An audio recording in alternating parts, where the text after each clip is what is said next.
Hi. So an organization that I care a lot about does not have recycling picked up at their facility, but they ask their supporters to take home the recycling to go into the cans at home, which I think is really cool that they make that extra effort. But bringing this home, I realized I couldn't just put the bags directly into my recycle bin because if I did, then they would surely end up at the landfill. When trash is mixed in with recyclable materials, that's called contamination, and it can end up resulting in a large amount of otherwise recyclable materials being sent to the landfill because it's too hard to separate it out, and that contamination totally devalues the recyclable material. So all this came in 2 large plastic trash bags and some in cardboard boxes. So first of all, I had to take it out of the plastic bags because you should never put your recyclable materials in a plastic bag.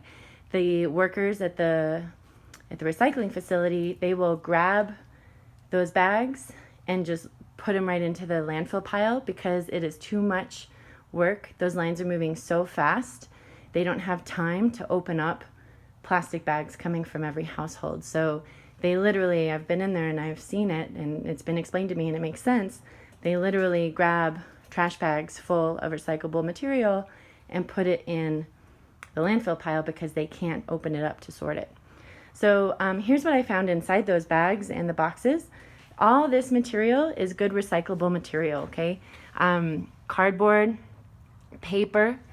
I had to take a lot of plastic off of this paper because if the plastic goes with it, that's contamination. Because the plastic that comes on things like packaging like this, like you can see up front here, that is not recyclable plastic. So we have some plastics here that any plastic that you see here has a number on it so that the workers know that it is recyclable. Aluminum is definitely recyclable cardboard. So this is the good material that would have been sent to the landfill if it was left in the bags with the contamination.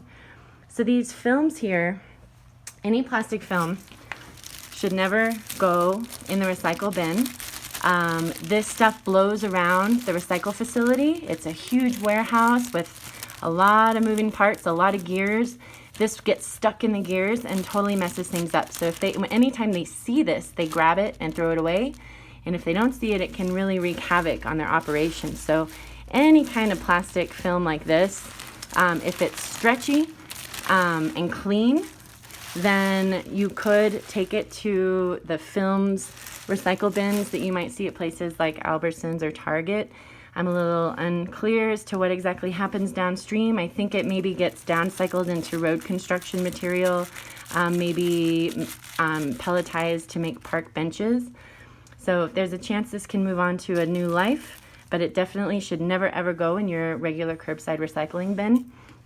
And then over here, we have the trash. So, relatively speaking, this is a lot of recyclable material and not that much trash, but this trash would definitely have contaminated all this good material and made it all go to the landfill. So it's worth keeping this stuff out of your recycling.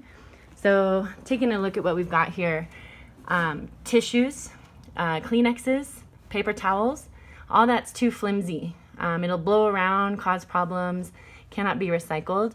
This box can be. I just have been using it to separate out the trash. Tiny little bits of aluminum like you might see there. If you collect a lot of aluminum in a ball, it could get recycled, but tiny little bits like that actually do cause problems at the facility.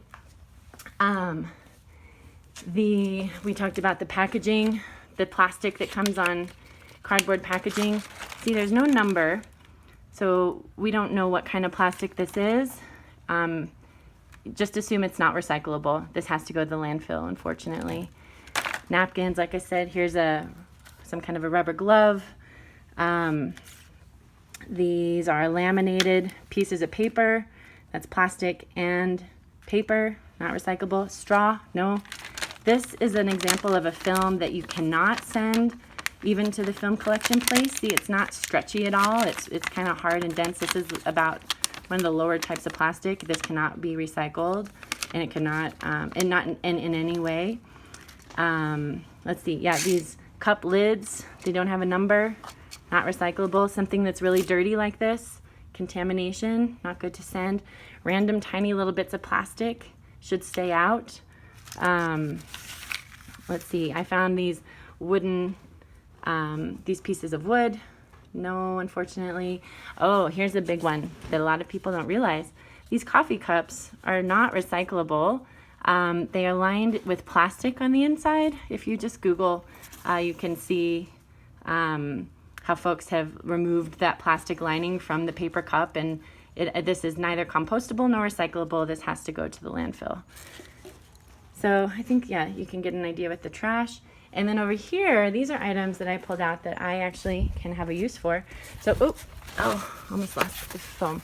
So this is a piece of foam. So styrofoam, polystyrene should never, foamed polystyrene should never go in the recycling. Again, that you saw it blowing away right there. This will blow around the facility, cause problems. It's so, it's not dense enough. There's so much air in this. This is not a valuable product for recycling, so this is trash. But I found, so pencils, not recyclable, but hey, I can use these.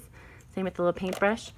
Paper bag, I always find an interesting use for. I mean, use it as a trash bag, for example. This is one of the bags, the plastic trash bags that it came in. And yeah, it's a little dirty, but I'll hang on to this and take it on a trash cleanup or something. Same thing with these shopping bags. This is film too. Should never go in the recycle bin, but I will find a use for this. You know, potentially as a trash bag or something. So I don't like to throw these away because there are people out there who still have a use for them. So I'll find someone who needs it. Little notebook. So anyway, that's it. I just wanted to kind of share that little audit of some trash from some really, really well-meaning people who want to do the right thing. It's just a matter of kind of learning how our recycling system works, how it breaks, how we can work with it to make it as efficient as possible. Hope this was helpful. Thanks.